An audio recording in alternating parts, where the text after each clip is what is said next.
This is Virgil Fox speaking. I am delighted, Nat Johnson and WGBH, to be a part of your cultural life at a moment like this.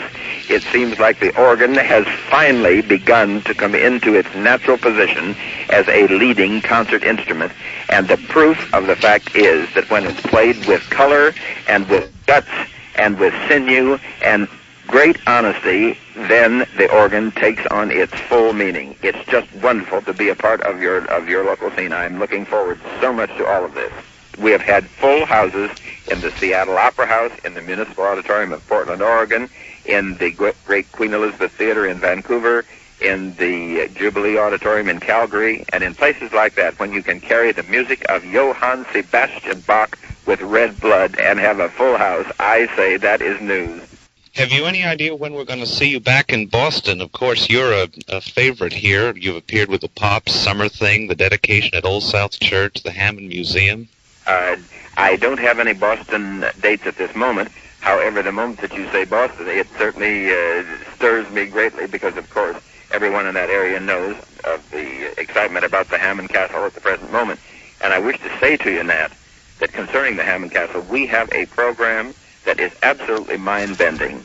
It is something that will bring life and vitality and the creative beauty that Jack Hammond dedicated the place to in the first place back into it, and to give it the kind of a springboard with the image of a leading concert artist that I feel that it needs, and to make it meaningful to many more people than it ever has been before.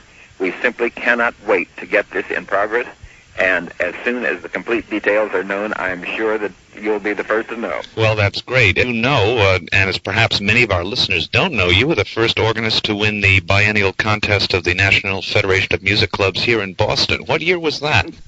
That was 113 years before creation. How can you possibly know about that? I shall never forget, as long as any number of incarnations go, that I was 17 years of age, and if I had been 1 month younger, I couldn't even have entered the contest. And that was the first time that the organ was ever put along with the piano, the voice, and the violin. And it is my great pleasure to remember that that was really something, because a kid coming from Illinois, and I remember the lady who gave us the final announcement was Helen Allen Hunt, a magnificent soprano who sang in the First Church of Christ Scientist, and it was over her desk. And she was dressed in a red velvet dress with diamonds in her hair. It was during a great ball that was going on at the conservatory in the evening. And she looked at me as if, oh, yes, Illinois. I imagine you had to take off your war paint and your Indian feathers in order to get on the train and come here. It was a great time in my life. Well, it was only a few years after that, Virgil, that you gave that famous Wanamaker recital. You must have been about 21 then. And shortly thereafter, you were at Peabody. And I ran across a piece of information that was really fascinating to me, and that was that you studied with the great Maître Marcel Dupré. Indeed, I did. Nat, I had 3 teachers that are necessary for me to have emerged as the kind of artist that I am. My first great teacher, I should say 4. My first great teacher was an Illinois person called Hugh Cooper Price, and he was a pupil of Fanny Bloomfield Zeisler on the piano and of Middle Schulte on the organ. And that man gave me the approach to life that I was to take on after I left him. And through him, I was introduced to Middle Schulte, who is the greatest Bach exponent that has ever come in the name of organ music to this continent. Middle Schulte came from Leipzig. And in all these controversial things that people adore to involve themselves, it was from Middle Schulte's springboard that I got the original insight into the heart and the spirit and the magnificent universality of Bach. And I did the complete works of Bach with that man before I was 20 years of age. Well, Virgil, you know, of course, you've left us a great legacy of recordings on that marvelous instrument that you drew up the stop list for at Riverside Church. You were there, I guess, some 19 years.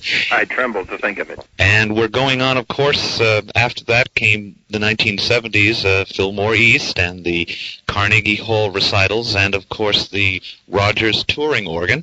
And that seems to be your prime means of bringing music to so many people, which is one, I think, of one of the great things about your art is that you can, with that instrument, play just about everywhere. And what I'm wondering is, have you forsaken the pipe organ, or do you still like both? On your life, I am dedicating here within a few hours a magnificent new great organ with 74 stops.